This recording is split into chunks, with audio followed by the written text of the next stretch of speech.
No time to waste. Number 1. Imagine waking up groggy, cranky, and ready to rage text your therapist about a weird dream involving flying ducks and your middle school math teacher.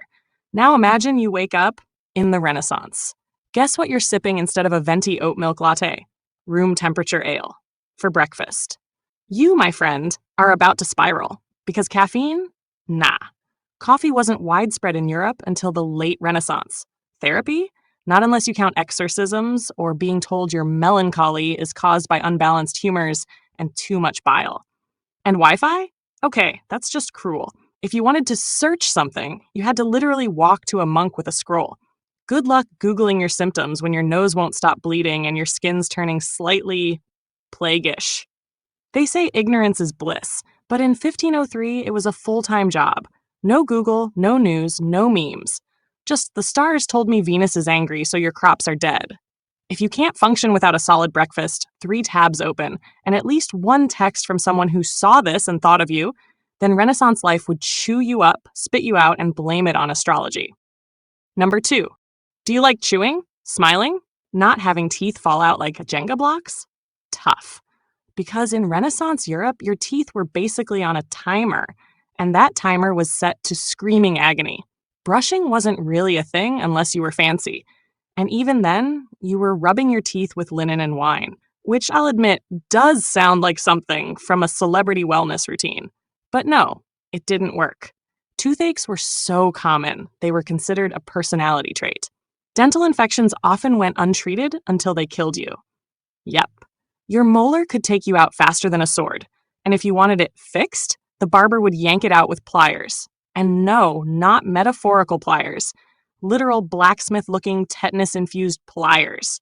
With no anesthetic. You just screamed and hoped the pain scared death away. If you're the kind of person who schedules cleaning 6 months in advance and flosses after popcorn, congrats. You would not survive the Renaissance. Number 3. Corsets, puffed sleeves, velvet everything. The Renaissance was serving looks, but also you'd be wearing arsenic. Or lead, as in the toxic heavy metal. Or both. Yeah, you know those flawless porcelain complexions in oil paintings?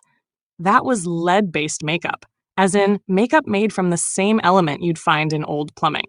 Thick white paste made from lead carbonate, plus a dash of mercury to treat the breakouts that the lead caused.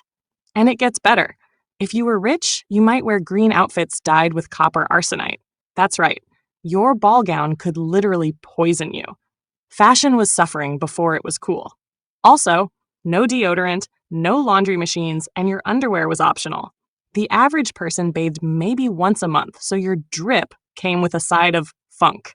So, unless you're into high-stakes cosplay with a side of chemical warfare, you're not making it to the after party. Number 4. Feeling sick? Feverish? Coughing up blood? Congratulations, it's time for a bloodletting. Doctors, or whatever passed for them, believed that your body had 4 humors: blood, phlegm, black bile, and yellow bile.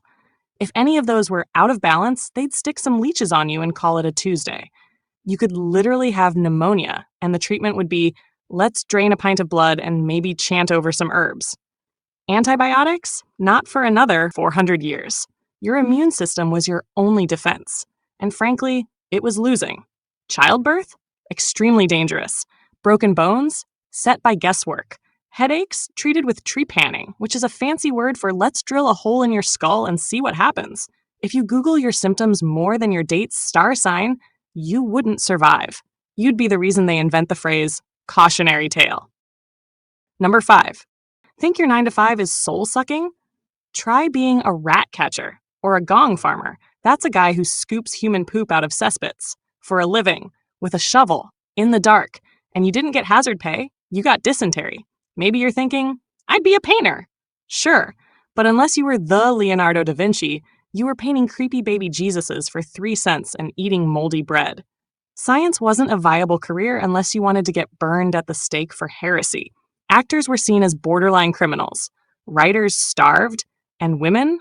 Forget it. If you had ambition and ovaries, the best case scenario was becoming a nun with a secret talent for illuminated manuscripts.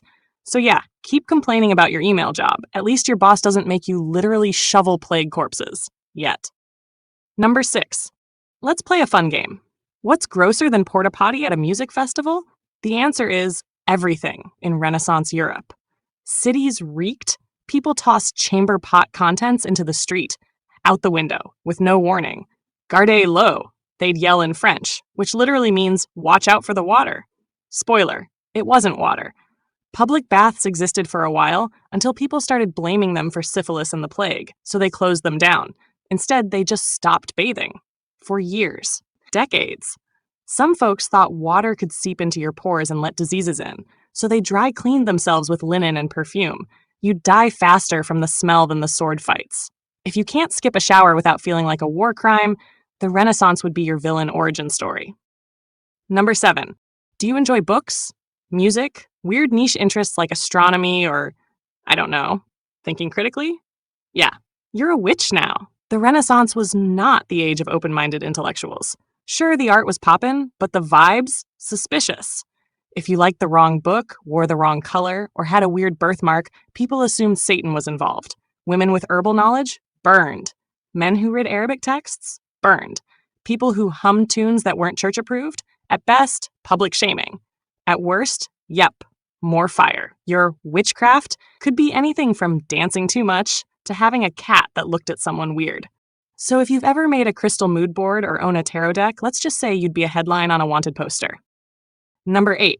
You ever get hangry, waiting 15 minutes for your food delivery?